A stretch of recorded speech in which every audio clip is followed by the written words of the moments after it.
नमस्कार दोस्तों, आप देख रहे हैं ग्लोबल मिशन न्यूज और आज की बड़ी खबर आ रही है महाराष्ट्र के चंद्रपुर जिले से, जहाँ से एक चौंकाने वाली घटना सामने आई है। चौंकाने वाली बात यह है कि चंद्रपुर जिले में एक पार्सल बॉय को आयकर विभाग ने 15 करोड़ 46 लाख का नोटिस थमा दिया। जी हाँ, आपने सही सुना। सिर्फ 12,000 रूपए महीना कमाने वाले एक बेरोजगार युवक को 15.5 करोड़ का इनकम टैक्स नोटिस भेजा गया। दरअसल यह मामला जुड़ा है आबा गांव तहसील गोंडपिपरी से। यहाँ रहने वाला युवक दिवाकर कुकुड़कर, जो कभी गुजरात में एक पिज्जा कंपनी में मामूली सी नौकरी करता था। 2014 में रेलवे में सफर करते वक्त दिवाकर के जरूरी दस्तावेज गुम हो गए। इसकी शिकायत उसने उसी वक्त रेलवे थाने में की थी। इसके बाद कुछ साल तक सब सामान्य सा था, लेकिन 2023 में इनकम टैक्स विभाग से पहला नोटिस आया। इसमें कहा गया कि गुजरात के भावनगर में दिवाकर के नाम पर एक ट्रेडिंग कंपनी चल रही है और उस पर 1 करोड़ का टैक्स बकाया है। दिवाकर ने तुरंत इस पर पुलिस थाने से लेकर एसपी ऑफिस तक शिकायत की। उसे उम्मीद थी कि जांच के बाद मामला खत्म हो जाएगा, पर हुआ उल्टा ही। 6 जून 2025 को जब दिवाकर यवतमाल जिले में एक पिज्जा कंपनी में काम कर रहा था, उसी दौरान उसके पिता ने फोन पर जो उसे जानकारी दी, उससे दिवाकर के होश उड़ गए। इस बार इनकम टैक्स विभाग ने एक नहीं बल्कि 4 फर्जी कंपनियों का खुलासा किया, जो दिवाकर कुकुड़कर के नाम पर चलाई जा रही थी, और इसी आधार पर दिवाकर को 15.5 करोड़ का नोटिस थमाया गया। दिवाकर, जो कभी 12,000 की नौकरी करता था, अब 15 करोड़ से ज्यादा के टैक्स के बोझ के तले दबा हुआ है। के माता पिता खेत में मजदूरी करते हैं, वहीं दिवाकर अब न्याय के लिए दर दर भटक रहा है। उसने यह भी साफ किया कि अगर कोई रास्ता नहीं मिला तो वह कोर्ट का दरवाजा खटखटाएगा। आइए सुनते हैं पीड़ित दिवाकर की आप बीती। ते आयकर विभागाचं इन्कम टॅक्सचं नोटीस आहे। ते मला 15 करोड 48 लाखाचं आलं आहे आणि ते त्याच्यामध्ये गुजरातचे 2 कंपन्या तिथं भावनगर या गावची आणि मुंबईचे असे तो दिसून आले।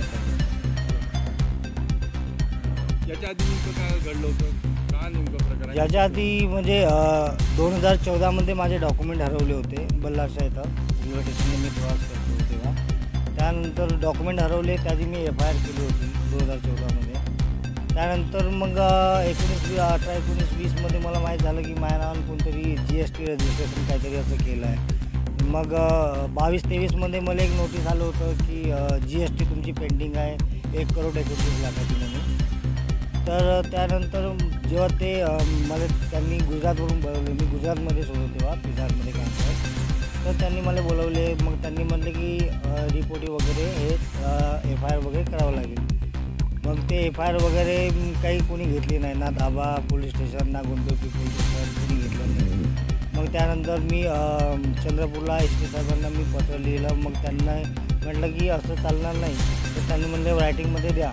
तर मी रायटिंगमध्ये त्यांना दिलं की म्हणजे शिवाजी ट्रेडिंग नावाची कंपनी जे माझ्या नावावर होती, त्या 1 करोड 29 लाखाचा GST अमाऊंट होता पेंडिंग, तो मी त्यांना रायटिंगमध्ये दिलं की या शिवाजी ट्रेडिंग कंपनीशी माझा काही संबंध नाही, किंवा मी हे काही उघडलेलं नाही, किंवा मी याच्यामध्ये काही इन्व्हॉल्वेशन नाही माझं। त्यांना सांगितलं, मग ते रायटिंगमध्ये घेतलं आणि त्यांनी ते क्लोज केलं। मग आत्ता नाही का मार्च आणि जूनमध्ये मला 2 नोटीस आल्या आयकर विभागाच्या इन्कम टॅक्स ऑफिसमधून, की आत्ता त्यांनी असं आहे की त्यांनी म्हटलं 15 करोड 48 लाखाचं माझं आयकर इन्कम टॅक्स पेंडिंग आहे। तर हे आता धक्कादायक बातमी झाली माझ्यासाठी की मग मी डॉमिनोजमध्ये यवतमाळला जॉब करतो आत्ता मी जॉबवरूनच नाही का 12 तारखेला इथं आलो आणि तेच कामं करून राहिलो। म्हणजे मी जॉबवर अजूनपर्यंत गेलो, तेच माझ्या कामामध्ये मी अटकलो। याआधी तुम्ही गुजरातमध्ये कुठल्या कामावर होते? यामध्ये गुजरातमध्ये मी 2023 पासून KFC रेस्टॉरंटमध्ये काम केलं। त्यानंतर 18 मध्ये ते KFC सोडून पिझ्झा हट जॉईन केलं। त्यानंतर 18 नंतर मी 23 मध्ये बर्गर किंग जॉईन केलं होतं। असं मी चेंज करत म्हणलं आता 2024 मध्ये डॉमिनोज पिझ्झा यवतमाळला मी जॉईन केलं। तिथे कुठल्या कंपनीत तुम्ही कागदपत्र दिले होते का? माझं 2018 मध्ये जे पिझ्झा हटला मी दिलं होतं डॉक्युमेंट, पण त्याच्यानंतर मी 2023 मध्ये बर्गर किंगमध्ये दिलं आहे। म्हणजे ते कंपनी जेव्हा जॉईनिंग ऑफर लेटर वगैरे येतं तेव्हाच आम्ही देतो, बाकी आम्ही असं काही डॉक्युमेंट गुजरातमध्ये दिलं,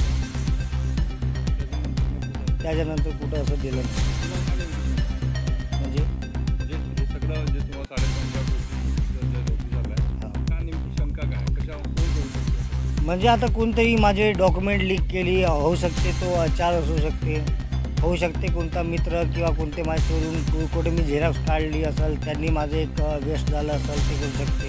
तर कोणी करू शकते. जे कोणी माझं फ्रॉड केलं, माझे डॉक्युमेंट यूज करून जे फ्रॉड केलं, मी जेवढा लाईक स्ट्रेसमध्ये आणि तणावामध्ये आहे, जॉब सोडून देऊन, माझी रोजीरोटी सोडून देऊन मी हे सगळं भानगडी करत आहे. किती मानसिक ओढाताण आणि पैशाची खर्च होत आहे.